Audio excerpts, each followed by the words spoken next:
আজকের ভিডিওতে আমরা আলোচনা করব ডায়াবেটিস হলে কি খাবেন কি খাবেন না। আমরা যেসব খাদ্য গ্রহণ করি তার শর্করা বা কার্বোহাইড্রেট জাতীয় খাবার পরিপাকের পর সিংহভাগই গ্লুকোজ হিসেবে রক্তে প্রবেশ করে। আমাদের দেহকোষগুলো প্রয়োজনীয় শক্তি উৎপাদনের জন্য রক্ত থেকে গ্লুকোজ গ্রহণে ইনসুলিন নামক এক হরমোনের উপর নির্ভরশীল। এই হরমোনটি প্যানক্রিয়াস থেকে নিঃসৃত হয়। এই ইনসুলিন হরমোন কম বা অকার্যকর হলে দেহের অধিকাংশ কোষে গ্লুকোজ প্রবেশ করতে পারে না, ফলে রক্তে গ্লুকোজের পরিমাণ বেড়ে যায়। এই অবস্থাকে আমরা ডায়াবেটিস বলি।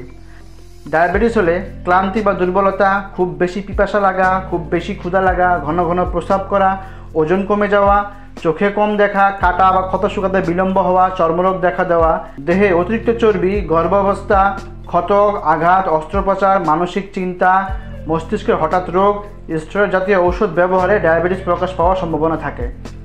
এবার জেনে নিই ডায়াবেটিস হলে কি খাবেন। ডায়াবেটিস হলে ভাতের পরিবর্তে 2 বেলা রুটি খাবেন, এতে ডায়েটরি ফাইবার বেশি থাকে।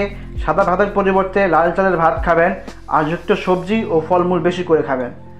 বেশি করে সবুজ শাকসবজি খাবেন, যেমন পালং শাক, ডাঁটা শাক, কলমি, বরবটি, সিম ইত্যাদি। প্রাণীর চর্বির পরিমাণ কমিয়ে ও উদ্ভিদ চর্বির পরিমাণ বাড়াতে হবে, যেমন ভেজিটেবল অয়েল এবং ছোট মাছ বা সব ধরনের মাছ খাওয়ার অভ্যাস গড়ে তুলতে পারেন। ডায়াবেটিস হলে টক ফল খেতে পারেন, কারণ টক ফলে শর্করার পরিমাণ কম থাকে। নির্দিষ্ট সময়ে খাবার খেতে হবে, কোনো বেলার খাবার বাদ দেওয়া যাবে না। ভালো প্রোটিন জাতীয় খাবার যেমন লো ফ্যাট জাতীয় মিল্ক বা টক দই ইত্যাদি খেতে পারেন। শরীরে ওজন নিয়ন্ত্রণে রাখতে হবে, অর্থাৎ বেশি থাকলে কমিয়ে আনতে হবে এবং কম থাকলে তা বাড়িয়ে স্বাভাবিকে রাখতে হবে এবং স্বাভাবিক থাকলে সেটাকে বজায় রাখতে হবে। এবার আসুন জেনে নিই ডায়াবেটিস হলে কি খাবেন না। ডায়াবেটিস হলে ভাত, আলু, কলা, গাজর, খেজুর ইত্যাদি জাতীয় খাবার রক্তে চিনির পরিমাণ বাড়ায়, তাই এই খাবারগুলো এড়িয়ে চলতে হবে। সকল প্রকার মিষ্টি জাতীয় খাবার পরিহার করতে হবে। সাদা চালের ভাত, ভর্তা, ভাজি জাতীয় খাবার পরিহার করতে হবে।